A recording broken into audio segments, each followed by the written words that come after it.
Thank you, Mr. Chair. Thank you all. Thank you to all the witnesses who are here today. I represent Northern Virginia, which we make chips. We also make the circuit boards because chips don't float. And so we're very excited to be here today. And I want to first reemphasize what everyone else is saying, which is we have to reauthorize NQIA. We have to support these programs. And we also have to support the CHIPS Act as well. But Dr. Merzbacher, for our friends in the Senate, what happens if we don't reauthorize the NQIA to our leadership in quantum? Well, I mean, I think it's going to send a really difficult or, unfortunate signal that the U.S. government doesn't seem to emphasize this critical and emerging technology. It's a cutting-edge technology that has so much potential value, and others, we're not operating in a vacuum. So while there are many important priorities, of course, I think this is one that we can't afford to take our foot off the gas. It's important for national security and economic security. Does anyone else want to add anything? Yeah, go ahead, Dr. Day. Yeah, thank you, Congressman. I grew up in Northern Virginia. My office is in Northern Virginia, so thanks for that, too. Look, I agree with Celia completely. This is a signal to the world. Everybody else is doubling down. They've been following U.S. leadership. We need to continue to do leadership. I think there's also new things in the National Quantum Initiative Act reauthorization that can help us, and I'd like to see that come to fruition. Thank you. I appreciate that. And Dr. Shadbolt, you've got a great startup, and you've talked about trying to source all your materials from the United States. But I'd love to know, in your opinion, where you think we're most vulnerable when it comes to the supply chain of quantum. I know I've read a couple of times about cables being an issue, for instance. What parts of the supply chain are there serious vulnerabilities? Yeah, so Congressman, I mentioned this earlier. We're actually PsiQuantum is in a really quite unusually fortunate position for a hardware company where I think about 80% of our supply chain now is here in the United States.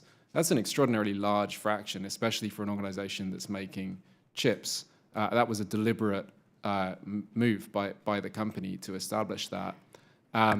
It is a very diverse supply chain, from chips to PCBAs, as you mentioned, to fiber optics, cables, et cetera. Our approach is to try to be realistic that it is not a good idea to completely build that thing from scratch. Our approach has been to architect the machine in such a way that we can fit ourselves into pre-existing high-volume supply chains, and in doing so, basically save a ton of time and money. That's how we've gone about doing it. That's not always easy. Often we put these suppliers outside of their comfort zone with our requests, but we've been very gratified, actually, by the success of those engagements with the big fabs, the packaging, the assembly, PCBAs, as you mentioned, and delighted to give a more in-depth perspective on how we've done that, if that's interesting to the committee. Thank you. That's helpful. And I'm going to switch gears a little bit to security. I was in another hearing where we were talking about Signal for other reasons, and the Signal app. And someone talked about how even the Signal app could be decrypted with quantum computing. And I've gotten this issue, people brought this issue to me several times now. And so I'm just curious how far away you all think we are from decrypting things like RSA or ECC, or even Bitcoin. If anyone wants to answer that fun question.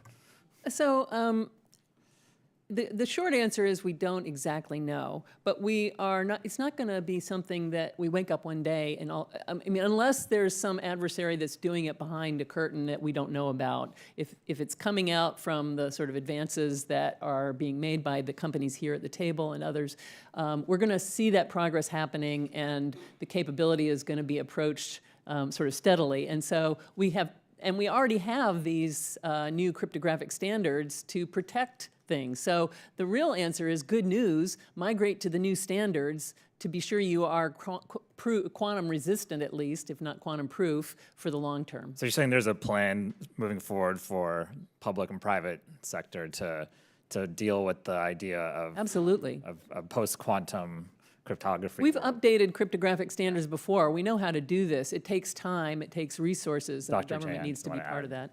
Yeah, I mean, let me just say that moving to quantum-resistant cryptography doesn't require any quantum stuff. Like, you can actually do it by replacing our classical codes and classical routers.